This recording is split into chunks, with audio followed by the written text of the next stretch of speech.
How's it going, people? This is Perchy here for another match reaction. I've recorded this now 4 times and I've had issues all the time, and I've now got to remember everything I've just said in the last 10-minute video I just recorded, and then it just corrupted. Big up to you all. Guys, look, make sure you're liking and subscribing to the channel. We're going to talk about Tottenham. Tottenham Hotspur 2, Wolverhampton Wanderers 2. A game of real frustration because, again, it's now 2 wins in 10. 2 wins in 10. And this manager has got to go. But we'll delve into all of it. Let's just quickly talk about the goals, right? The first goal by Hwang Chan. Lovely free kick, scored in the 6th minute. And then Bentancur equalising with a lovely header from Pedro Porro's corner. And Spurs looked comfortable, really. I think we looked okay. I thought the game kind of petered out. There was patches for both teams in that first half. And then really, I think it should have been a draw at half-time, but Spurs got themselves into it. Heung-min Son, by the way, missing a penalty. Another game where Son was awful. I thought Sonny was really, really poor today. I'm just frustrated. Because I'm sick and tired of the excuses for this manager. And I'm going to talk about that in just a second. The real frustration that we go 2-1 up. Brennan Johnson, lovely goal. Brilliant work from Kulusevski. You go 2-1 up at half-time. You go, do you know what, Spurs? See that out. Not the way that we play. Because it is chaos. Absolute fucking chaos all the time. Everyone just doesn't go, do you know what? We've got injuries. A doggy went off injured again. Another injury out. And then Reguilon came on. Where has he come from? But Sergio Reguilon came on the pitch. And you sit back and go, what's happened here? What are we doing here?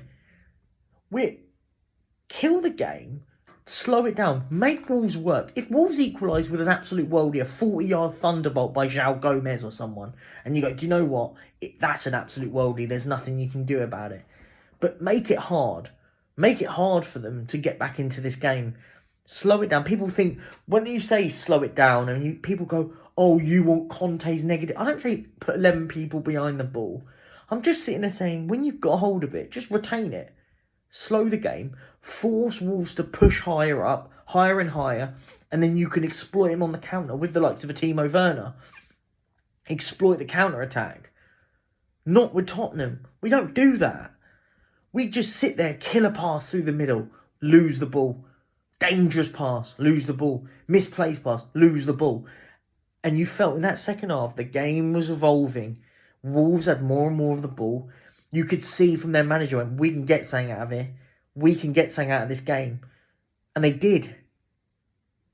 We equalise. They equalise, in the death. And you sort of go, wow, what are we doing here? And you felt after them going, equalising, you felt they were going to go and win the game. And they probably did look like going to go and win the game. And this is where I get really, really irate and irritated. People call me negative and whatever. I'm used to it. I get called negative all the time.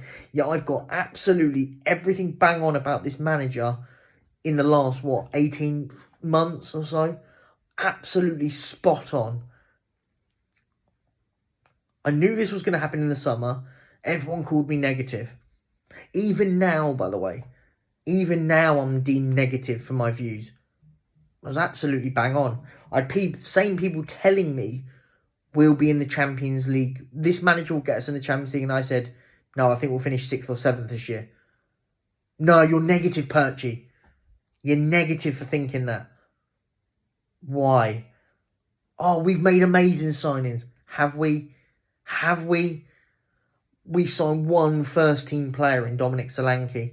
One. The rest are all filler. And they're not very good filler. You're not buying like Arsenal did. Arsenal went and bought Calafiori. That's a good filler. Calafiori's a good filler of a signing. We're signing Archie Gray. Nothing on the kid. I feel sorry for the kid at this point. At this rate, I feel sorry for him. Because he's played everywhere bar in his proper position. I'm tired. I'm pissed off. I want to talk about the manager. Because he, for me, is the biggest micro issue at the club. The macro issue is Daniel Levy. But I'm not going to entertain the Daniel Levy chat. And the reason why I won't, because everyone that was telling me that we should be in this manager will get us in the Champions League, and now the same people saying, well, Daniel Levy's done this. Right. Well, under other managers, we've had Daniel Levy and we've not been in this situation with worse squads. Worse squads.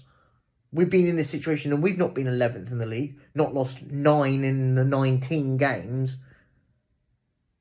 won only 7 games out of 19. That's atrocious.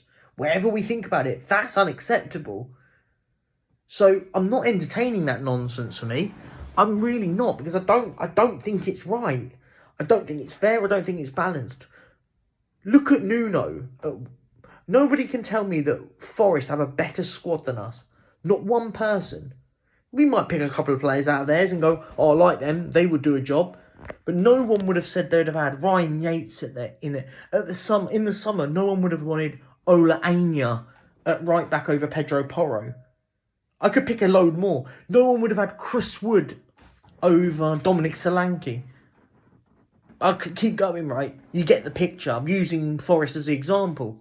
So when I hear all this, well, it's the players, they're not good enough. That's bollocks. Bollocks. This team, when I sit there and say Spurs won't challenge, yeah, we're not going to challenge titles. But we can fight to be in Europe next season. We should be, I think Spurs are a 4th to 7th strength squad. So anywhere between 4th and 7th, Spurs should finish in one of those positions. We're not anywhere near the title, and we're definitely nowhere near the bottom. And we should never be mid-table like we are right now. So, from that perspective, yeah, we need to do a lot better. This manager, by the way, I'm going to talk about him now. I'm sick and tired of these crap tactics, arrogance in the press conference. I haven't even seen what this idiot said. I'm done with him. I think he's crap, he's awful, and I just want it over. I don't care anymore who we get. Everyone goes, well, whoever the next guy is, is he going to be any better? Yeah. Get anyone that is normally coached in and we'll be fine. But I know what's going to happen. There's a core of this fan base that will not back the next manager, whoever it is.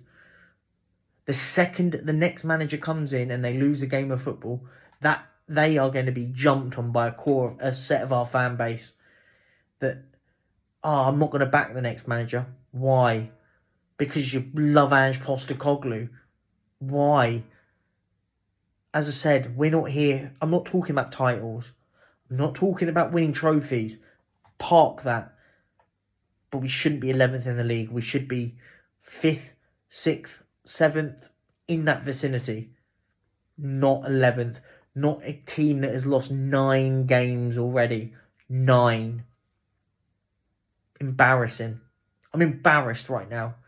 But there'll be people out there. You'll find the videos, guys. You'll find the videos. I'm not going to mention names. I don't need to. You'll find them. It won't be Ange's fault. It'll be somebody else's fault.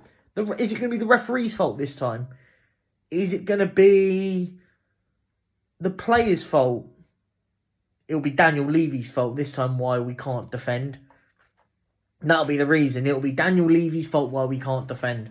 Cool. By the way, I want Daniel Levy gone as much as anybody. But he isn't the reason why we can't defend games. Other managers with crap teams. Jose managed to do it. Conte managed to do it. Poch managed to do it.